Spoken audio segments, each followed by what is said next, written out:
ओशो जी की बात करें ना, उस टाइम पे उनके पास इतनी रोल्स रॉयस गाड़ियाँ थी, डायमंड स्टडेड वॉचेस थी, काफ़ी अच्छी उन्होंने लाइफ जी है। ओशो से पहले कोई भी बाबा सभी भिखारी के बेस में थे। ओशो ने कोई रोल्स रॉयल्स नहीं खरीदा। ओशो के शिष्यों ने 97 रोल्स रॉयल्स गिफ्ट किया। ओशो ने हवाई जहाज नहीं खरीदा, ओशो के शिष्यों ने दिया। आपके जीवन में जब गुरुजी आए तो क्या बदलाव आया, क्योंकि सबको गुरु नहीं मिलते हैं। जब मुझे गुरु मिले तो मेरा जीवन टोटली बदलना शुरू हो गया। छोटा सा घर सोचा था कि 1 BHK का हो जाए, मैंने देखा कि 3 BHK का घर हो गया। एक गाड़ी हो जाए, हमने देखा कि 4 गाड़ी हमने खरीद लिया। ज्ञान योग क्या है कि मैं अपनी आत्मा को जानूं, भक्ति योग क्या है परमात्मा को जानूं, और कर्म योग क्या है कि लोग दुखी इसलिए होते हैं कि वो परिणाम अपने हिसाब से चाहते हैं। आप चाहते हैं कि ये पॉडकास्ट मैं कर रही हूँ मेरा 1 मिलियन सब्सक्राइबर हो जाए, यह पॉडकास्ट यदि मैं चाहूँ कि मैं ये 1 मिलियन व्यू चला जाए तो नहीं होगा, तो मैं दुखी हूँ। आप आध्यात्मिकता पे आए और आपने स्पिरिचुअलिटी को भी चूज करा, आपने गुरु भी बनाए, है ना। तो क्या आपकी वर्क, आपकी पैशन, आपके टारगेट, आपकी इनकम पे कोई फर्क पड़ा उससे? उल्टा मेरा इनकम बढ़ गया। भगवान कृष्ण जो है ना, गीता में 3 तरह के कर्म कहते हैं। पहला कर्म है कि कोई ड्यूटी हमें दिया, दूसरा है विकट, और तीसरा है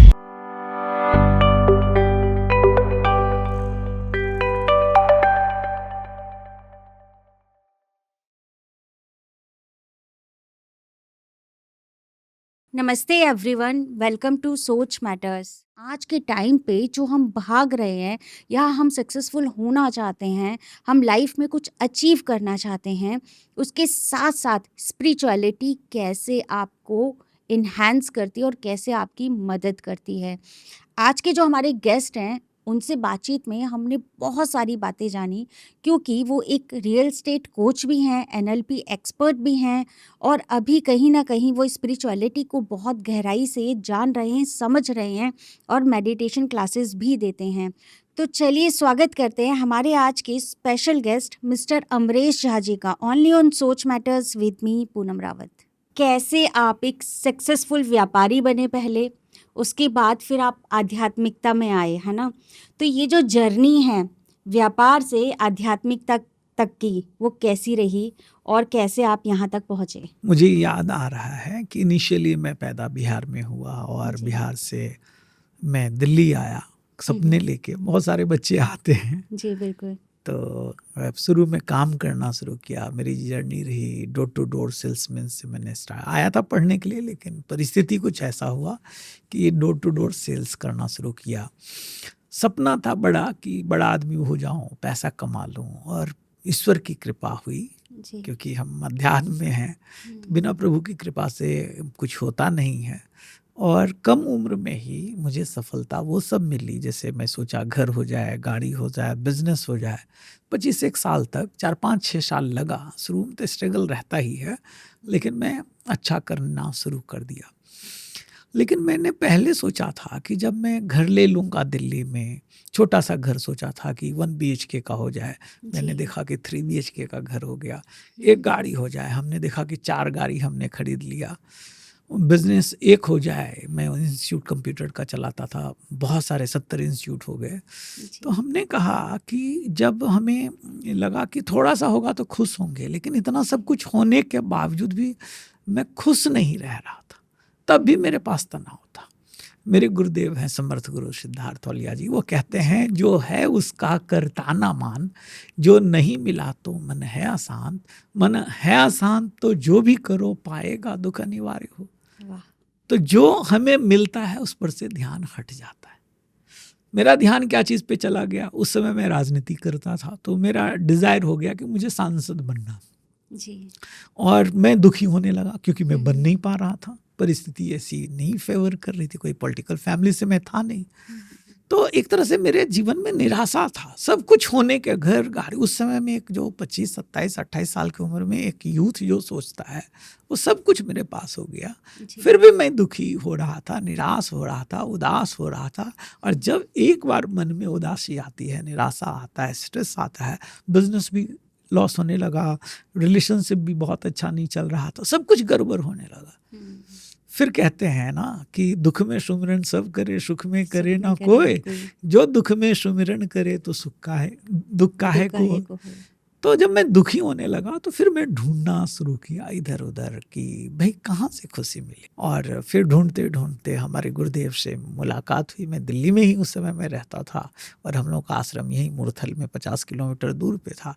बहुत जगह गया, लेकिन जब कहते हैं गुरु को मिलना होता है, गुरु आपको ढूंढ लेता है। हाँ, तो बिल्कुल। गुरु जी ने बताया कि जो तुम सुख बाहर ढूंढ रहे हो वो बाहर नहीं, तुम्हारे भीतर है।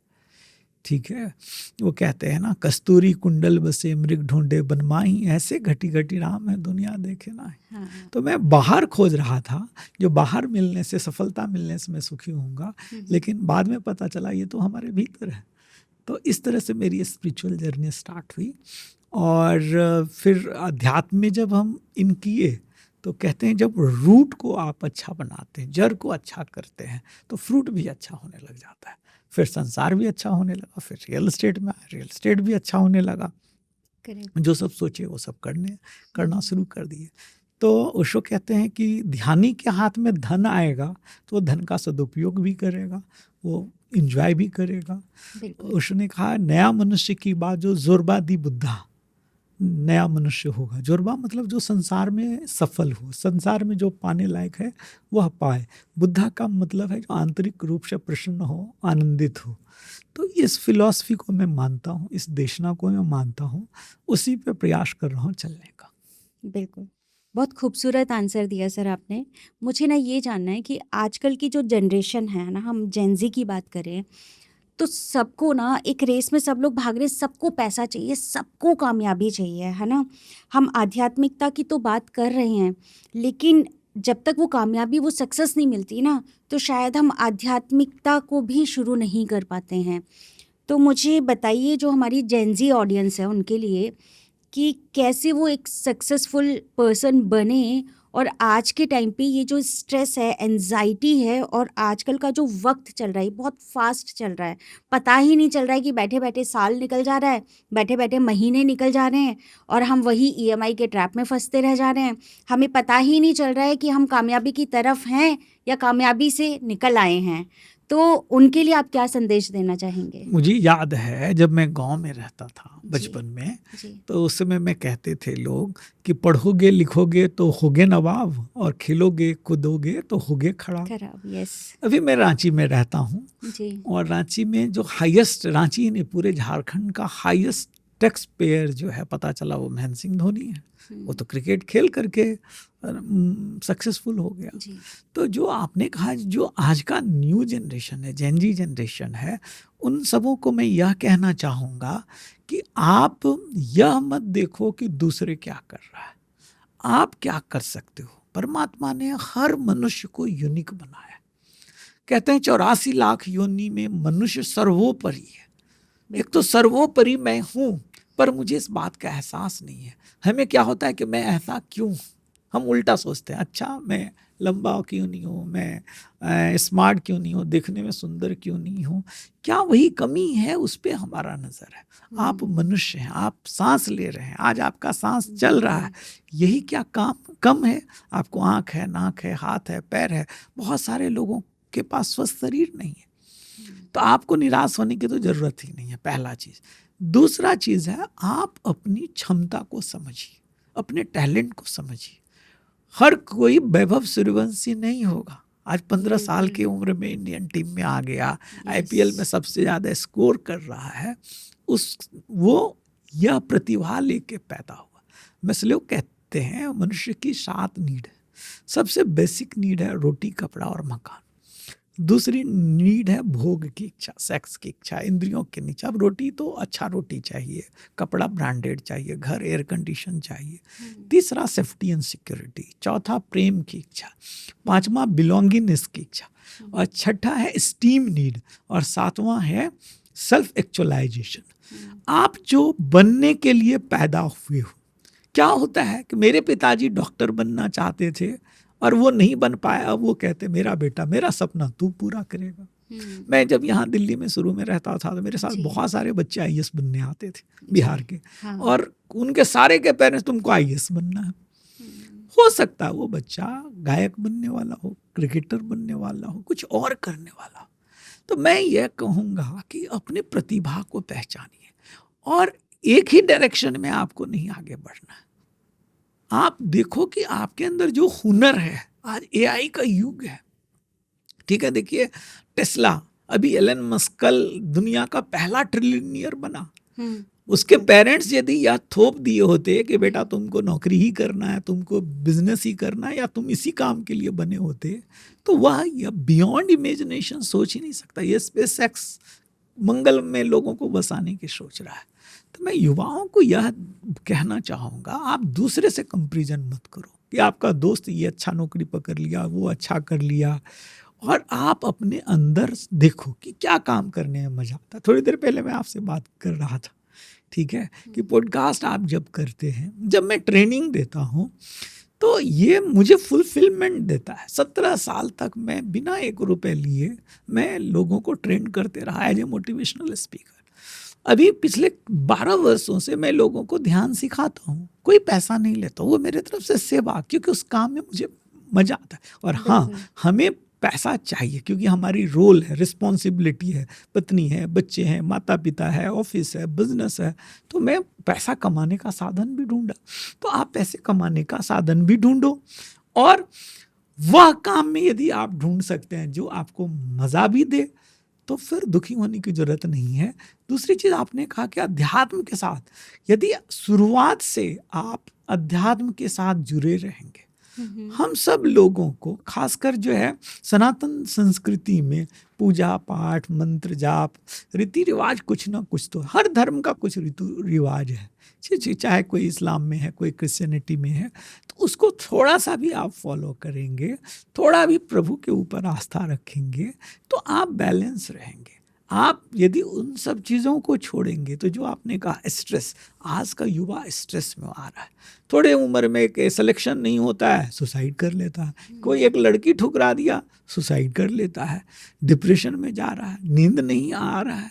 तो ये सब चीज़ तो मतलब मुझे याद है हमारे गांव में ना, जब 10th कोई बच्चा पास करता था, फर्स्ट डिवीजन 60% नंबर आता था, तो वो पूरे गांव को उसके पेरेंट्स भोज देते थे, पार्टी देते थे, सेलिब्रेट लोग करता था। आजकल मैं देखता हूँ 80% लाने वाला बच्चा डिप्रेशन में जा रहा है। क्यों? कि मैं जिस कॉलेज में चाह रहा था एडमिशन, वो सेंट स्टीफन में, उसमें एडमिशन नहीं हो रहा। बिल्कुल। तो आप उसको छोड़ दो, आप क्या बेहतर कर सकते हैं उसको करेंगे, और जब अपने साथ जुड़ेंगे, ठीक है, अपने आप को पहचानेंगे, तो यदि दोनों चीज़ आप बैलेंस कर लें, थोड़ा सा अध्यात्म की तरफ भी, जो अभी आपको आता है, ठीक है, अध्यात्म तो खुद को जानना है, जो अभी आपको आता है उसके साथ, और जो आपकी क्षमता है नहीं है तो उस पर काम करें, तो मुझे नहीं लगता है, परमात्मा हर हजारों दरवाजे खोल के रखा। आज तो और भी अपॉर्चुनिटी का बाढ़ है, ठीक है। मैं देखता हूँ 17 साल में बच्चे, 15 साल में वैभव कर रहा है, 20 साल में, अभी मैं मिला था, एक पॉडकास्ट मिला जी। युवा कर रहा, उसने कहा 20 लाख रुपए में कमाता हूँ, ठीक है, यूट्यूब से। आज से 20 साल पहले कोई सोच भी नहीं सकता था। बिल्कुल। तो इतने सारे अपॉर्चुनिटी है, फिर निराशा किस बात की? आपने ओशो जी की बात बोली है ना?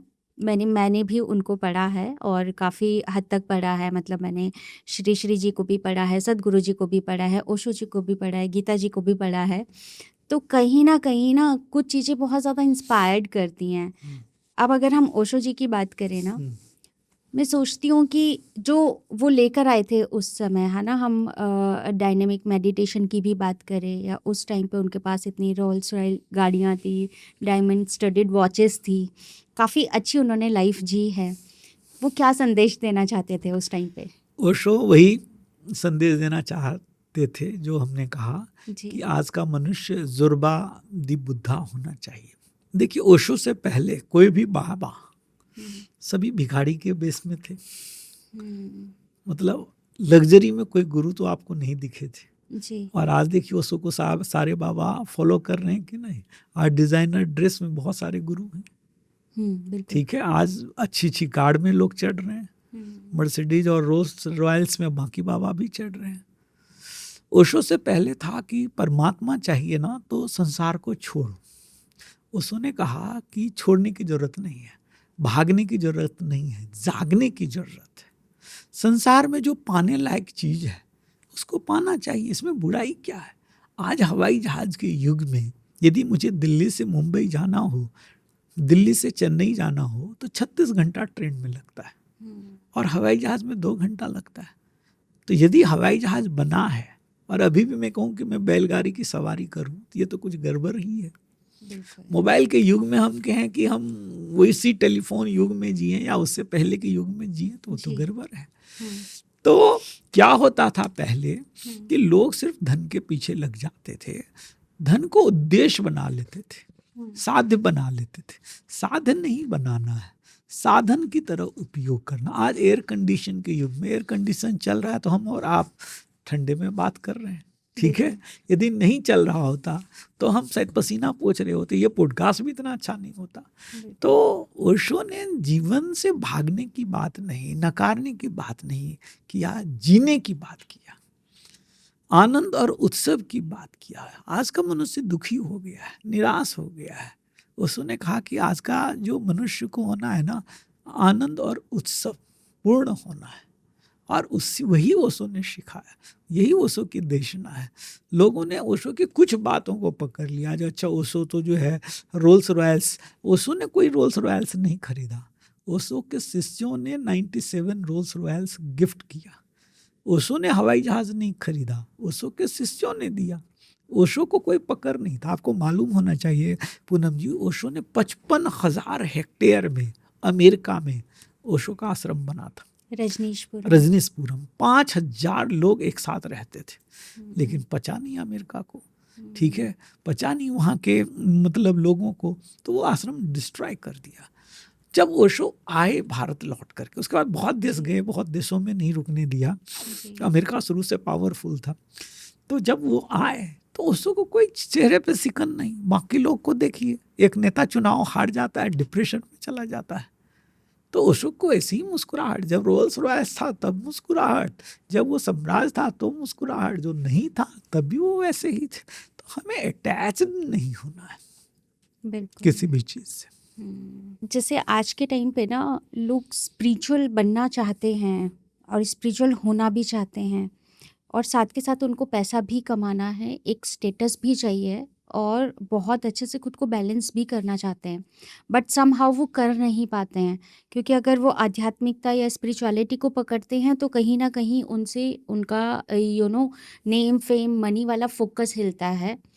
उसको कैसे बैलेंस किया जा सकता है? देखिए, ये दोनों विरोधी नहीं है, ठीक है। अध्यात्म और संसार। अध्यात्म क्या है? स्वयं से जुड़ना, स्वयं को जानना। जब आप स्वयं की तरफ बढ़ते हैं ना तो आप ग्राउंडेड होते हैं, तब आप रियल खुशी आपको मिलती है, आप और ज़्यादा फोकस होते हैं, आप और ज़्यादा प्रेमपूर्ण होते हैं, और ज़्यादा मैत्रीपूर्ण आप होते हैं। तो डेफिनेटली जब हम स्वयं से जुड़ेंगे तो हम बाहर भी जो करेंगे तो अच्छा ही होगा ना। यदि मैं भीतर से खुश रहूँगा तो बाहर भी यदि खुशी के साथ कुछ करूँगा तो बाहर का संसार भी अच्छा होगा। तो इसमें मुझे तो नहीं लगता है कि कोई विरोध है। हाँ, एक चीज़ जरूरी है कि भीतर से जुड़ने वाला व्यक्ति का पकड़ बाहर में धीरे धीरे ढीला पड़ जाता है। तो जब ऐसा होने लगे तो ठीक है ना, हमें कीचड़ में कमलवत रहना। जैसे मैंने कहा कि आज यदि ऊपर से खबर आ जाए आज चलने के लिए तो मैं तैयार हूँ। पहले मैं नहीं तैयार था, पहले मुझे लगता था कि अरे मेरे बच्चों का क्या होगा, मेरे बिजनेस का क्या होगा, मेरे बाद कौन करेगा। अध्यात्म से जुड़ने के बाद यह आपको समझ में आ जाता है, करने वाला मैं नहीं हूँ, ठीक है, सब परमात्मा के द्वारा हो रहा है, ठीक है। यह मुझे रोल मिला है, मैं रोल निभा रहा हूँ।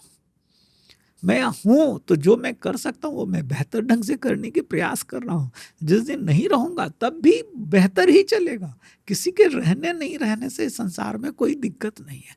तो ये जरूर होगा कि अध्यात्म से यदि जो दर्शक सुन रहे, मैं कहना चाहूँगा, जुड़ने से आपका क्रोध विदा हो जाएगा, ईर्ष्या द्वेष खत्म हो जाएगा, जलन खत्म हो जाएगा, प्रतिक्रियावश कर्म नहीं करेंगे, आप और प्रेमपूर्ण हो जाएंगे और आनंदित हो जाएंगे। तो जीवन तो और बेहतर होगा। इसमें बुराई क्या है? तो अच्छा है अध्यात्म से स्व का अध्ययन, स्वाध्याय से यही फायदा होता है। आप अपने इनर को समझते हैं, आप अपने स्वभाव को समझते हैं, ठीक है। तो मुझे तो लगता है हर आदमी को दोनों साथ साथ लेके चलना चाहिए, तभी आप एक पूर्ण मनुष्य बन सकते हैं। मेरे साथ ना ऐसा काफ़ी टाइम हो जाता है सर कि मैं बहुत ज़्यादा बचपन से ही मैं बोलूँगी कि मैं थोड़ा-सा एम्बिशियस हूँ। तो मेरी लाइफ़ के जो भी टारगेट्स, गोल, कंपनी, ये सब क्वेश्चंस मेरे माइंड में चलते रहते हैं, या अभी मैं पॉडकास्ट कर रही हूँ, तो इसको लेके भी बहुत सारी चीज़ें मेरे माइंड में चलती रहती हैं। ऐसा नहीं ऐसा करते हैं, ऐसा नहीं ऐसा करते हैं, ये कर लेते हैं, वो कर लेते हैं। तो मैं सिर्फ़ 2 चीज़ों को फ़ॉलो कर रही हूँ। आध्यात्मिकता पे भी मुझे ध्यान देना है, मैं स्पिरिचुअल भी हूँ और बहुत सारी चीज़ों पे ध्यान भी देती हूँ। बट ना मुझे बार-बार मेरे कानों में ना श्री कृष्ण जी की वो वाली बात गूंज रही होती है, जैसे उन्होंने अर्जुन जी को कहा था रण क्षेत्र पे कि अब आप अपना कर्तव्य करो, आप एक क्षत्रिय हो, आप लड़ो, आप ये मत देखो कि सामने कौन है, आपका परिवार है कि क्या है। तो मुझे भी ऐसा ही लगता है कि यस, मैं एज़ अ राजपूत मेरा कर्तव्य है कि मैंने जो चीज़ शुरू की है ना, उस पे मुझे अंजाम तक पहुंचाना ही है, तो वहाँ पे क्विट नहीं करना है। बट साथ के साथ ही मैं एक सौम्य नेचर भी रखती हूँ कि हाँ भाई, मेरे को अपने ऊपर भी काम करना है। और ये बहुत अच्छी बात बोली आपने। अभी जब पॉडकास्ट शुरू किया था ना, आपने सबसे पहले अपने गुरुजी का नाम लिया है ना। मैं जानना चाहती हूँ कि आपके जीवन में जब गुरुजी आए तो क्या बदलाव आया? क्योंकि सबको गुरु नहीं मिलते हैं, और आपने इतनी अच्छी बात बोली ना कि गुरु स्वयं आपको ढूंढ लेते हैं। तो आपके जीवन में क्या बदलाव आया? पहला चीज तो जो आप गीता का उपदेश दे रहे थे उससे जी शुरू करते हैं। जी तो भगवान कृष्ण ने कहा कि तुम्हारा धर्म है अर्जुन कर्म करने का, जी। फल पे तुम्हारा अधिकार नहीं, कर्मण्येवाधिकारस्ते मा फलेषु कदाचन। यस। लोग दुखी इसलिए होते हैं कि वो परिणाम अपने हिसाब से चाहते हैं। आप चाहते हैं कि ये पॉडकास्ट मैं कर रही हूँ, मेरा 1 मिलियन फॉलोअर हो जाए, सब्सक्राइबर हो जाए। यह पॉडकास्ट यदि मैं चाहूँ कि मैं पूनम जी से बात कर रहा हूँ, ये 1 मिलियन व्यू चला जाए या 1 लाख व्यू चला जाए, तो नहीं होगा तो मैं दुखी हूँगा। मैं पॉडकास्ट जब करता हूँ जी तो आपने देखा होगा शुरुआत में हम भगवान से प्रार्थना करते हैं। मैं जी करता हूँ, हर बार प्रार्थना करता हूँ। जी, मैंने देखा अभी आपने आप शुरू देखें होने से पहले। तो मैं यस। प्रार्थना करता हूँ कि हे प्रभु, मैं आज वह उत्तर दूं, आप मेरे तरफ से वह उत्तर देना जो किसी के जीवन में, शायद किसी एक आदमी के जीवन में कुछ बदलाव लेके आ पाए, उसकी सोच को बदल पाए, उसको उत्साह से भरे, उसको अध्यात्म के राह पे लेके आए, उसको इंस्पायर करे, उसको मोटिवेट करे। अब मैं यहाँ तो यह कल्पना किया ही नहीं, यह कामना ही नहीं किया कि इसकी कितनी व्यू चला जाए। तो जब मैं फल की इच्छा ही नहीं किया, मैं तो यह एक सेवा भाव से कर रहा हूँ कि मैं कैसे ग्रो किया, मैं कैसे आगे बढ़ा हूँ, या जब मैं शेयर कर रहा हूँ और मुझे कोई कामना नहीं है, तो चला गया 1 मिलियन व्यू, बहुत बढ़िया, नहीं भी गया तब भी बहुत बढ़िया। कई बार लोग अच्छे कमेंट्स करते, कई बार गाली देते हैं। तो जब सोशल मीडिया में रहेंगे तो फूल और कांटे दोनों साथ रहते हैं। दूसरा आपका सवाल था कि गुरु से कैसे मिले और क्या बदलाव हुआ। देखिए, हमने ठीक कहा, हमने योगानंद जी की किताब ऑटोबायोग्राफी पढ़ा, उसमें भी योगानंद जी ने कहा गुरु को आप नहीं ढूंढते, गुरु आपको ढूंढ लेता है। क्योंकि हमारी आंख कहाँ है कि किसी सच्चे गुरु को ढूंढ पाए? हमारी आंख, हमें पहचान कहाँ है, आप बताओ ना। बिल्कुल। क्योंकि हर कोई गेरुआ वस्त्र हमारे भारत देश में दाढ़ी बाल बढ़ा करके रहता है, कैसे आप पहचानोगे?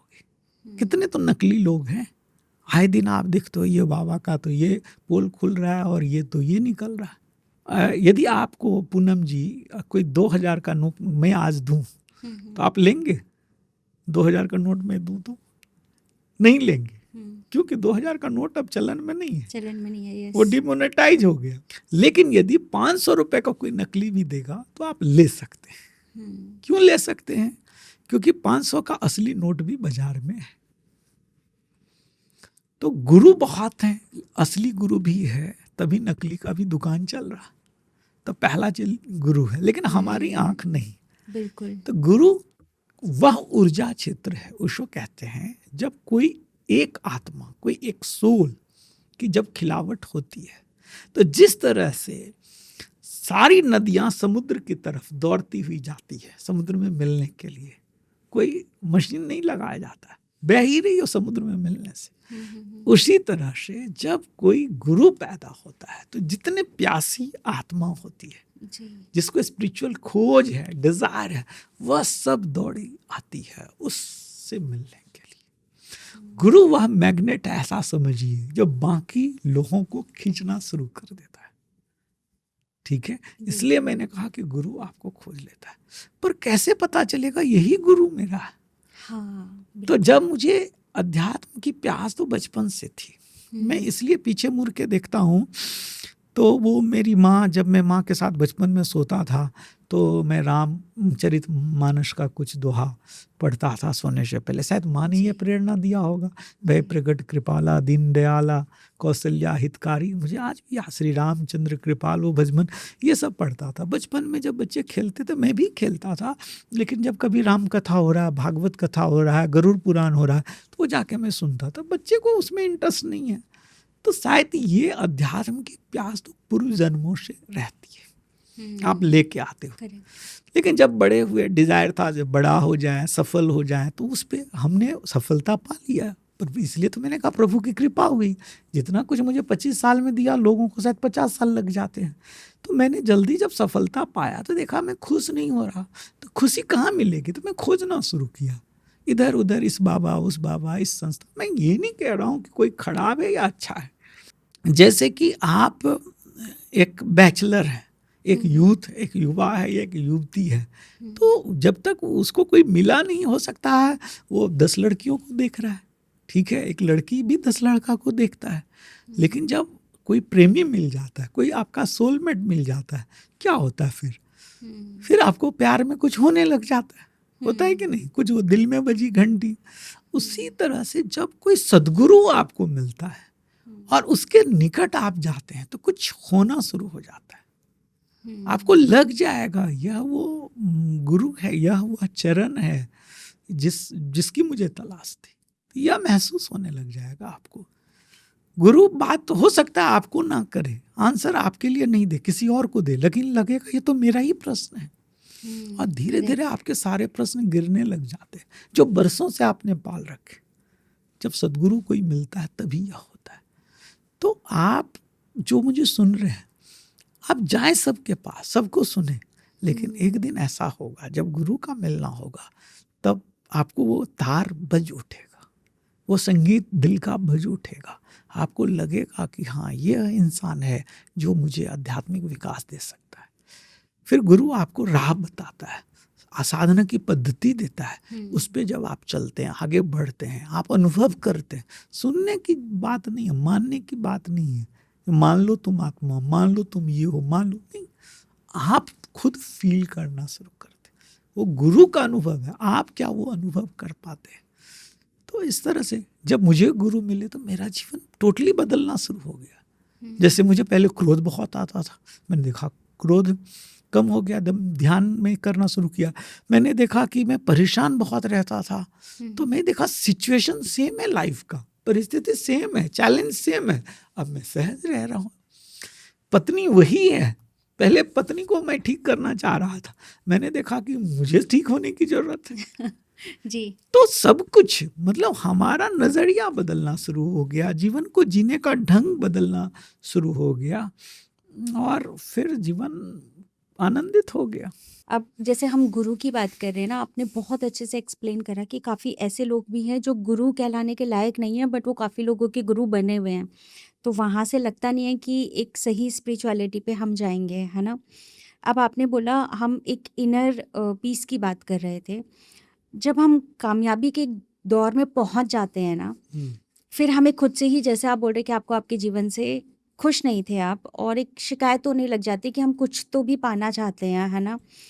तो आज के टाइम पे ना, जो हम कामयाबी सक्सेस की तरफ भाग रहे हैं, वहाँ पे जो स्पिरिचुअलिटी है वो हमें कितना पेशेंस बनाएगी। और जब तक आप खुद से नहीं जुड़ेंगे, स्पिरिचुअलिटी से नहीं जुड़ेंगे, तो आप दुखी ही रहेंगे। सब कुछ पाने के बावजूद भी आपको दुख ही मिलेगा, क्योंकि बाहर से जो चीज़ मिलता है वो हमें सुख देता है, जब नहीं रहता है वो तो दुखी होता है। एक उदाहरण से समझाता हूँ। मैंने एक गाड़ी ली थी 2004 में, स्कॉर्पियो। जी। तो मुझे लगा कि अच्छा वो थोड़ी गाड़ी, पहले मेरे पास छोटी गाड़ी थी सेंट्रो, हाँ, हाँ। स्कॉर्पियो थोड़ी हाइट, और उस समय मुझे लगा अच्छा मैं कुछ हूँ, हुँ, ठीक है। थोड़ी देर में वो गाड़ी चौड़ी हो गई, फिर मैं आ गया छोटी गाड़ी में नीचे में, तो मुझे हुँ। लगा कि मेरा पोजीशन चला गया। तो गाड़ी से हमने पोजीशन बना लिया था, तो वो गाड़ी मुझे सुख दे रहा था और नहीं रहने से मैं दुखी हो गया। यस। लेकिन आनंद जो है हमारा स्वभाव है, हम आनंदित पैदा हुए थे, ठीक है। जो मैंने शुरू में कहा था, कस्तूरी कुंडल बसे मृग ढूंढे बनमाही, ऐसे घटी घटी राम है दुनिया देखे नहीं। बचपन में एक छोटा सा बच्चा को आप देखिए, मैं गांव में रहा हूँ, वो 5 साल का बच्चा रहता, 8 साल का बच्चा रहता, कपड़ा नहीं रहता शरीर पे, रहता भी गंदा मैला कुचला, गरीब है अमीर है उसको कुछ पता नहीं है, हुँ, लेकिन वो बच्चा मस्त रहता है। हुँ, हुँ, हुँ, हम वो मस्ती लेके पैदा हुए थे, हुँ, हुँ। पर क्या आज वह मस्ती है, आज वह आनंद है? नहीं, वह खो गया। क्यों? क्योंकि हम वो आनंद अब खोज रहे हैं चीजों में। हमने सोचा कि शादी करेंगे बहुत खुश हो जाएंगे, लेकिन हुआ उल्टा। हमने सोचा यह जॉब मिलेगा बहुत खुश हो जाएंगे, हुआ उल्टा। तो बाहर की कोई भी चीज में आप खुशी खोजेंगे, चांस है कि खुशी मिलेगी थोड़े समय के लिए, लेकिन हो सकता है दुख मिले। लेकिन आनंद हमारा स्वभाव है।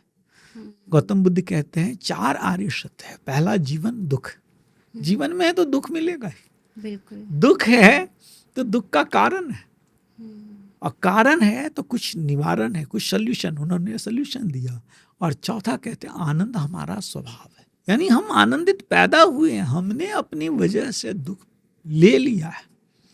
तो यदि इस सीक्रेट को हम जानेंगे कि आनंद बाहर नहीं हमारे भीतर है, और हम अपने भीतर प्रयास करेंगे, चाहे वह ध्यान उसका माध्यम है, अध्यात्म उसका माध्यम है, स्वयं को खोजना, तो हम आनंदित होने लगेंगे। यहाँ पे मेरे मन में ना एक सवाल, अभी जैसे आप बात कर रहे हैं ना, बार-बार रुक-रुक के आ रहा है कि जैसे हम स्पिरिचुअलिटी पे निकलते हैं, है ना? अब आपने जब आप आध्यात्मिकता पे आए और आपने स्पिरिचुअलिटी को भी चूज़ करा, आपने गुरु भी बनाए, है ना?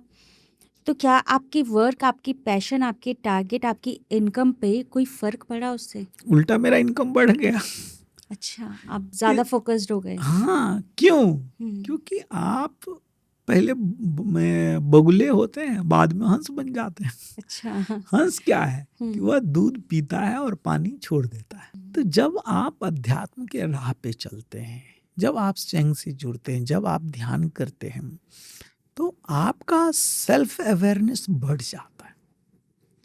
जब आप अवेयरनेस, होशपूर्ण और जीवन जीते हैं, तो चांस है कि आप गलतियां कम करेंगे। गलती कौन करता है? बेहोश आदमी करता है। लोग गाड़ी चला रहे, इतना दुर्घटना क्यों हो रहा है? क्योंकि लोग होश में नहीं है। इतनी युद्ध क्यों हो रहा है?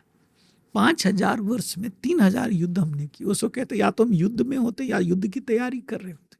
हमेशा देखिए धरती पे लड़ाई चल रहा होता है, क्योंकि हम बेहोशी में हैं, हम अहंकार वश जी। तो जब आप स्वयं की तरफ यात्रा करते हैं, स्वयं से जुड़ते हैं, तो आपकी अवेयरनेस बढ़ती है। इसे बुद्ध कहते हैं सम्मा सति, सम्यक जागृति। तो जब होश बढ़ता है, कोई काम में होश पूर्ण करूंगा। एक बच्चा है तो उसको माँ क्या कहती है? बेटा ध्यान से पढ़ो, ध्यान से खाओ, ध्यान से जाओ। तो ध्यान क्या है? अवेयरनेस। जो मैं कर रहा हूं वो वर्तमान में मैं हूं कि नहीं। हमारा मन हमेशा भागते रहता है, वर्तमान में तो होता ही नहीं, कभी पास्ट में कभी फ्यूचर में डोलता है। बिल्कुल। तो जब आप वर्तमान में होते हैं, टोटलिटी के साथ होते हैं, अवेयरनेस के साथ कुछ भी करेंगे तो फोकस बढ़ेगा। दूसरी, आप हंस बनते, यानी कि क्या आपके लिए अच्छा है क्या बुरा है या समझ पाते। आपका इंट्यूशन या काम कर, जैसे मुझे समझ में आया कि मैं राजनीति के लिए नहीं बनाया हूँ। जितना झूठ सच तोड़ जोड़ करना यह मेरा स्वभाव नहीं है, मेरा स्वभाव कुछ और है। तो मैं सोचा मैं राजनीति क्यों कर रहा था? शायद लोग, मैं पैसा तो कमा रहा था, तो मैं शायद लोगों की हेल्प करना चाह रहा था। तो मैंने सोचा कि मैं तो एक ट्रेनर बन के लोगों को हेल्प कर सकता हूँ, मैं लोगों को ध्यान सिखा के लोगों को हेल्प कर सकता हूँ। कोई जरूरी थोड़ी कि राजनेता बन के ही मैं लोगों को हेल्प कर सकता हूँ। तो बिल्कुल। यह जब अवेयरनेस आपको आता है तो आपके भीतर की जो क्षमता है, जो हमने कहा, हम इसको कहते हैं 7वां नीड कि सेल्फ एक्चुअलाइजेशन, वह बढ़ने लग जाता है। फिर आप जो काम करते हैं, धन भी कमाने का, जो भी व्यापार करते हैं, जो भी नौकरी करते हैं, उसमें भी क्वांटिटी नहीं क्वालिटी आने लग जाता है। तो जब क्वालिटी आएगा, अच्छा आप करेंगे तो परिणाम अच्छा ही आएगा। परफेक्ट, बहुत अच्छी बात बोली आपने, क्वालिटी की बात आपने करी है। कई बार ना ऐसा होता है सर, मतलब हम अपनी जनरेशन की भी बात करें तो हम लोग ना बहुत ज़्यादा बहुत शोर में रह रहे हैं इस टाइम पे। मेट्रो सिटीज़ में आप देखेंगे ना बहुत ज़्यादा शोर है। ऐसा मेरे साथ होता है पर्सनली, आप मुझे करेक्ट कीजिएगा। जब मैं शांति में जाती हूँ ना, किसी पीसफुल एरिया में चलेगी, तो मुझे वहाँ अच्छा लगता है, थोड़ी देर के लिए पीस मिलता है, बट ना मैं वहाँ रह नहीं पाती। मुझे अगेन ऐसा होता है कुछ तो भी छूट रहा है, मतलब मुझे दोबारा वहीं जाना है या उसी प्लेस पे जाना है, या मुझे ऐसा लगता है कि शायद मैं अपने काम से डिस्कनेक्ट कर रही हूँ। ऐसा मेरे साथ होता है, शायद मेरे जैसे बहुत सारे लोगों को होता होगा कि जब हम एक स्पिरिचुअलिटी को पकड़ने जाते हैं ना, तो हमें लगता है कि हमारा काम ना छूट छूट जाए, कहीं ऐसा ना हो कि हम पैसा कमाना भूल जाएं, कहीं ऐसा ना हो कि हम फाइनेंशियली स्टक हो जाएं, या हम जो टारगेट हमारे बनाए बनाए हुए हैं वो फॉलो ना कर पाएं। तो इसको कैसे बैलेंस करें, मतलब वो भाव ना आए मन में? पहला चीज तो मैं यह कहना चाहूंगा कि जब बाहर अभी मेट्रो ऐसे शहर में क्या हो रहा है कि बड़ी बड़ी इमारतें हैं, 24 घंटा हम कमरे के अंदर रहते हैं, ऑफिस में गए, कमरे में गए, तो हम प्रकृति से नहीं जुड़ते। प्रकृति यानी खुला आकाश देखे हुए हमें जमाना भी, नीला आकाश तो दिखता ही नहीं है बिल्कुल, बिल्कुल। दिल्ली ऐसे शहरों में। तो जब हम प्रकृति से नहीं जुड़ते हैं, पेड़ पौधों से नहीं जुड़ते हैं, 5 तत्वों से शरीर बना है, ठीक है, इससे नहीं जुड़ते हैं, तो पहला चीज निराशा आता है। इसलिए जब हम प्रकृति में जाते हैं, कभी हिल स्टेशन में जाते हैं, कभी समुद्र किनारे जाते हैं, कभी गांव में जाते हैं, खेतों में जाते हैं, बागों में जाते हैं, जहाँ नीला आकाश दिखता है, जहाँ हवा और मैदान दिखता है, वहाँ खुश हम थोड़ा सा होते हैं। आपने नोटिस किया होगा, हाँ, बिल्कुल। ठीक है, तो हमें अच्छा लगता है। पर क्योंकि हमारी कामना है, हमारा बॉन्डेशन है, हम इस तरह से घिरे हुए हैं कि वही अभी जॉब नहीं करेंगे, चला जा, अनसर्टेनिटी है, मेरा चला जाएगा, मेरा कस्टमर चला जाएगा, तो कैसे होगा। अ, ऐसा ही मेरे साथ पूनम जी पहले होता था। मैं एक दिन अपने काम से बाहर नहीं जा पाता था, फिर मैंने कहा कि नहीं, ये तो ठीक नहीं है। फिर 1 हफ्ते के लिए छुट्टी लेना शुरू किया, मैंने देखा सब अच्छा चल रहा है। फिर मैं 2 हफ्ते के लिए छुट्टी लेना शुरू किया, मैंने कहा अब भी अच्छा चल रहा है। फिर हमने 3 हफ्ते के लिए छुट्टी लेना शुरू किया, हमने कहा तब भी अच्छा है। मैं फरवरी में इसी साल 1 महीना नहीं था यूएस गया, मैंने देखा उस महीना मेरा बिजनेस और बढ़ा। तो यह जो है हमें लगता है, ठीक है, और कि कुछ छूट रहा है। अध्यात्म से कुछ छूटने की, हाँ, गलत चीज छूट जाए, मेरा छूटा। मैं नशा करता था, छूट गया। मैं नॉनवेज खाता था, छूट गया। मैं गुस्सा करता था, छूट गया। तो बुरी आदतें हैं, मैंने वही अवेयरनेस की बात कही थी। एक सजग व्यक्ति से सब कुछ छूटता है। होशपूर्ण जैसे जैसे होंगे, बुरी चीजें छूटेंगी, बुरी संगति छूटेंगे, बहुत ऐसे दोस्त छूट गए, तो वो सब छूटा। हाँ, एक डर रहता है, जो आपने कहा कि कुछ मिस ना हो जाए। देखिए, जब तक आप स्वयं से नहीं जुड़े, तब तक कुछ खोने का गम रहता है।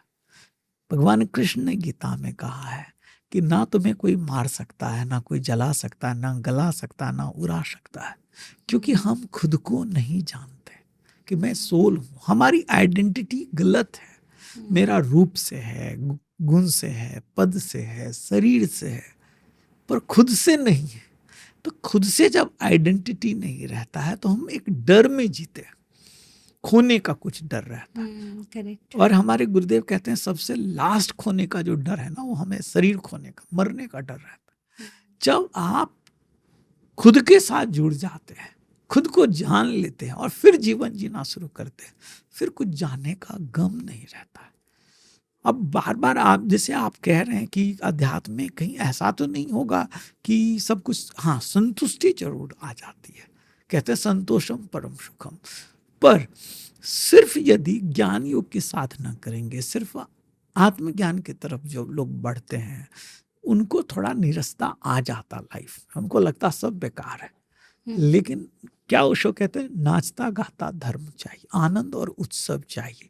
तो यदि उसमें उत्सव भी, हमारे गुरुदेव ज्ञान जी। योग की भी साधना कराते हैं, भक्ति योग की भी कराते हैं, कर्म योग की भी कराते हैं। तो जब हम तीनों चीज को एक साथ साधते हैं, ठीक है, ज्ञान योग क्या है कि मैं अपनी आत्मा को जानूं, भक्ति योग क्या है परमात्मा को जानूं, और कर्म योग क्या है कि जो मुझे रोल मिला है, मैं एक यस। पिता के रोल में हूँ, मैं एक बेटे के रोल में हूँ, एक पति के रोल में, जो रोल मैं अच्छे से कर पाऊँ, तो नहीं कुछ छूटेगा। हम उल्टा सब कुछ अच्छे तरह से बैलेंस करके अच्छे से जीवन जी सकते हैं। बहुत सही बात बोली। शायद ये रिस्पॉन्सिबिलिटीज़ होती हैं जो हमारे अंदर एक भय पैदा करती है ना? अभी जैसे आपने बोला रिस्पॉन्सिबिलिटी, तो मेरे साथ भी ऐसा ही होता है कि मेरे को ऐसा लगता है कि अगर मैं स्वयं के लिए जी रही हूँ तो मेरे पास इनफ है, मेरे को अभी कुछ करने की ज़रूरत नहीं है, मैं खुश हूँ। बट एक ख़्याल आता है कि अरे कंपनी में इतने नंबर ऑफ़ एम्प्लॉइज़ हैं, अब मैं उनके लिए भाग रही हूँ कि उनकी सैलरी जस्टिफ़ाई करनी है, कहीं कुछ ऐसा ना हो जाए कि मुझे किसी को निकालना पड़े, किसी को रखना पड़े, वो चिंता सताती है और उस चक्कर में फिर हम भाग रहे होते हैं कि नहीं और अच्छा करना है और बेटर करना है। क्योंकि ना ऐसा लगता है कि बहुत लोगों की निगाहें तुम्हारी तरफ है, वो एक आशा से देख रहे हैं कि हाँ, हम ग्रो करेंगे, तो वो वाली जो उम्मीद है ना, वो मिस ना हो जाए, वो डराती है कहीं न कहीं इंसान को। देखिए, यही अकर्तापन से हटना, भगवान कृष्ण जो है ना गीता में 3 तरह के कर्म कहते हैं। पहला कर्म है कि कोई ड्यूटी हमें दिया, दूसरा है विकर्म, और तीसरा है अकर्म। तो सबसे उत्तम जो है कर्म क्या है, जो कोई सौंपा, मान लिए आप अपने एम्प्लॉय को देते तुम्हें ये काम करना है, जी। आपको कोई किसी ने रोल दिया, उसको करना जरूरी है, चॉइस नहीं। विकर्म क्या है कि चॉइस है, नहीं है, हमें मजबूरी नहीं है, चॉइस लेस है, फिर भी हम काम करते हैं कुछ भी, हाँ। हम अपनी रिस्पॉन्सिबिलिटी करते हैं। जैसे पॉडकास्ट करना आपकी मजबूरी नहीं है, यहाँ बिल्कुल। कोई तनख्वाह नहीं कटने हाँ, वाला है, हाँ, लेकिन बिल्कुल। आप कुछ देना चाहते, कुछ बांटना चाहते, कुछ अपना नॉलेज शेयर करना चाहते, इसलिए यह कर रहे हैं। और तीसरा जो है कि अकर्म, अकर्ता हो के हमें लग रहा है कि मैं रोजगार दे रहा हूँ, मैं 100 लोगों को रोज खाना खिलाता हूँ, तो मैं यह नहीं सोचता हूँ कि मैं 100 लोगों को खाना खिला रहा हूँ, मेरे साथ 100 लोग इम्प्लाई है, तो मैं यह सोचता हूँ भगवान ने यह अवसर दिया है मुझे माध्यम बस बनाया है। तो जब आप अपना भाव चेंज करेंगे, ठीक है, कि बस मैं सिर्फ माध्यम हूँ इनके रोजगार के लिए, तो वो डर खत्म हो जाता है कि पता नहीं क्या होगा। और हम क्यों ना अच्छा सोचें, हम अच्छा करें और अच्छा सोचें। जब हम अच्छा सोचते हैं तो अच्छा ही होता है। सर, काफ़ी अच्छी बातचीत चल रही है आपसे। हम जान रहे हैं कि एज़ अ बिज़नेस ओनर भी आपने बहुत कुछ किया है, स्पिरिचुअलिटी में भी आप अभी बहुत कुछ कर रहे हैं, रियल एस्टेट कोच भी हैं आप, एनएलपी एक्सपर्ट भी हैं आप, है ना? अभी ध्यान भी सिखाते हैं आप लोगों को।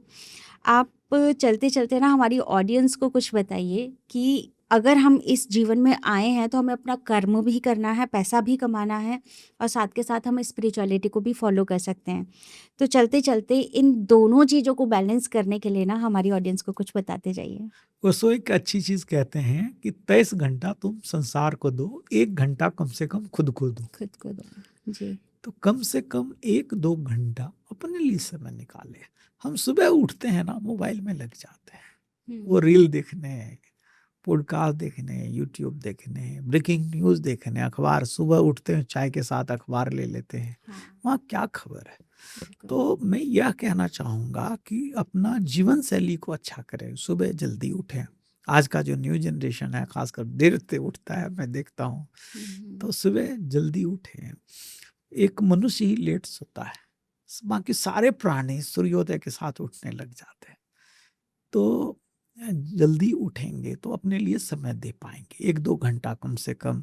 उसमें आप प्राणायाम करें, ध्यान करें, किताब पढ़ें, अपने नॉलेज को बढ़ाएं, ग्रेटिट्यूड मैं कहता हूँ प्रैक्टिस करने के लिए, ठीक है।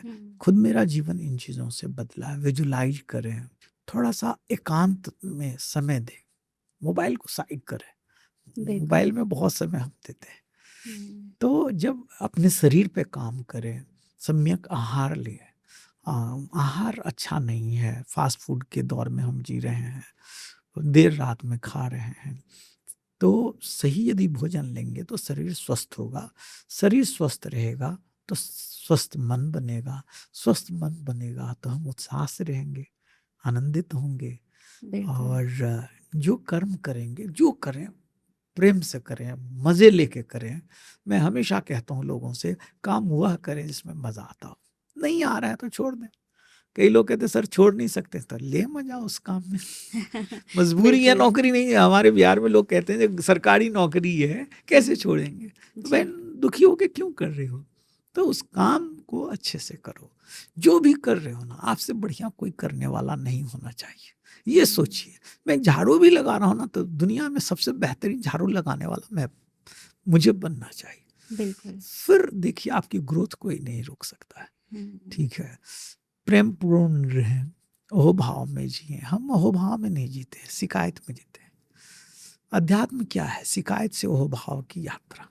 आप चेक करिए, दिन भर में आप कितनी सड़क पे निकलते हैं, अच्छा लोगों को कोसते हैं, ट्रैफिक को कोसते हैं, सरकार को कोसते हैं। बिल्कुल। सुबह उठते हैं, कहते हैं आज गर्मी अधिक है, आज खाना अच्छा नहीं बना, आज चाय अच्छा नहीं मिला। वही सब कुछ, वही क्या नहीं मिला उस पे ध्यान। बिल्कुल। सुबह से शाम तक ग्रेटिट्यूड में जिए, प्रेम पूर्ण जिए, मंगल भाव में जिए।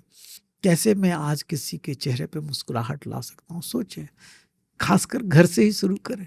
घर में बिल्कुल। हम जिसको अपना कहते हैं, कितना गम उन्हें देते हैं। गोली से ज़्यादा बोली की बारूद से प्राण हर लेते हैं। अरे वाह! जिनके साथ हम रहते हैं, आज रिश्ता प्रेमपूर्ण नहीं है, ठीक है, सबसे ज़्यादा उन्हीं से हम दुर्व्यवहार करते हैं और वाणी से ज़्यादा करते। तो कबीर साहब कहते हैं, मीठी बानी बोलिए, मन का आपा खोए, औरों को शीतल करे, आप शीतल हो। तो प्रेम पूर्ण जीवन में होना है। जीवन का आनंद तभी है। बिल्कुल। हम प्रेम पूर्ण नहीं है, ना तो ऑफिस में है। हम कहते हैं कि 5,000 मेरा दोस्त है फेसबुक में, लाखों मिलियंस फॉलोअर है। जी। मैं तो कहता हूँ क्या पाँच, हमारा संसार इतने लोगों का नहीं, एक्चुअल में 20 लोगों का है। आप कहेंगे 20 कैसे? 2-4 लोगों के साथ आप घर में रहते हैं, 2-4-5 लोगों के साथ ऑफिस में काम करते हैं, 2-4 पड़ोसी है, 2-4 जी। रिलेटिव है, जी। क्लोज। बिल्कुल। तो 15-20 लोगों का आपका जीवन है, सर्कल है। इनके साथ आपका संबंध कैसा है, रिश्ता कैसा है, प्रेमपूर्ण है? क्या 5 अच्छे मित्र हैं आपके पास? क्या आप किसी के काम आ रहे हैं? आप सोचते हैं सब मेरे काम आ जाए, आप किसी के लिए खड़े हो रहे हैं? याद रखिए, who will cry when you die. Kabir Sahab कहते हैं कि कबीरा जब तुम आए संसार में, तुम रोए जगह से। हम लोग के यहाँ बच्चा कोई पैदा होता है तो घर में लोग ताली बजाते थे, जी। ठीक है, खुशी मनाने के लिए। तो जब तुम आए संसार में, तुम रोए जग हंसे, ऐसी करनी कर चलो जग रोए तुम हंसे। बिल्कुल। तो जब तुम इस संसार से जाओ तो लोग तुम्हें क्यों याद करेंगे? क्या आप मुस्कुराते हुए जाएंगे? हमारे गुरुजी कहते हैं जब तुम इस संसार से जाओगे, यह फील नहीं होना चाहिए कि मैं जीवन की बाजी हार के जा रहा हूँ, ये लगे कि मैं जीत के जा रहा हूँ। परमात्मा से कोई शिकायत नहीं होना चाहिए, कोई इच्छा। मोक्ष क्या है? बंध है अतृप्ति। जब मरते समय कोई अतृप्ति नहीं रहती है, आप तृप्त होकर जाते हैं। आप कहते हैं हाँ प्रभु, आपने जो मुझे ये जीवन दिया 50, 60, 70, 80, 100 साल का, इसको मैं रोल ठीक से निभाया, जिस रोल के लिए भेजा। यही आनंद है, यही मोक्ष है। तो जिंदगी में कैसे आप और प्रेमपूर्ण हो सकते हैं, कैसे और मंगल भाव से भर सकते हैं, कैसे ग्रेटिट्यूड में जी सकते हैं, इस पे ध्यान दें। जो है उस पर ध्यान दें। कैसे और वैल्यू ऐड कर सकते हैं। आपके अंदर बहुत प्रतिभा है, आप अपने प्रतिभा का अनावरण और कैसे कर सकते हैं। किसी भी स्थिति में निराश नहीं होना चाहिए। भगवान चैलेंज भी उसी को देता है जिसको आगे लेके जाना रहता है। बिल्कुल। यही मेरा संदेश है। बहुत अच्छी बात बोली है आपने। आई एम श्योर हमारी जो भी ऑडियंस है ना, उनको आज का पॉडकास्ट बहुत इंस्पायर्ड करेगा। आपने ना बहुत बैलेंस वे में सब कुछ बता दिया है ना, कि पैसा भी इम्पोर्टेंट है और लाइफ भी इम्पोर्टेंट है, खुद को समझना भी उतना ही इम्पोर्टेंट है। मैं आपके लिए 2 ही शब्द कहूँगी कि मैं बहुत आभार प्रकट करती हूँ कि आप हमारे पॉडकास्ट में आए। बहुत अच्छा लगा आपको सुन के। बहुत-बहुत धन्यवाद और आप ऐसे ही बहुत तरक्की करते रहें, ऐसे ही और पॉडकास्ट में आते रहें और यूथ को आप अपना ज्ञान देते रहें। Thank wish you you. All the best. Thank you thank you. Poonam ji, आप मुझे बुलाए और मैं भी दर्शकों से कहना चाहूँगा भाई अच्छा लगा हो तो ऐसे ऐसे लोगों तक पहुँचाइए जिनको कि इसकी ज़रूरत हो। जी, और आपका धन्यवाद और मेरी भी शुभकामना है आप खूब आगे बढ़ें और बहुत-बहुत इसी तरह धन्यवाद। पॉडकास्ट बाकी लोगों से लेते जी, रहें। Thank you. Thank you so much.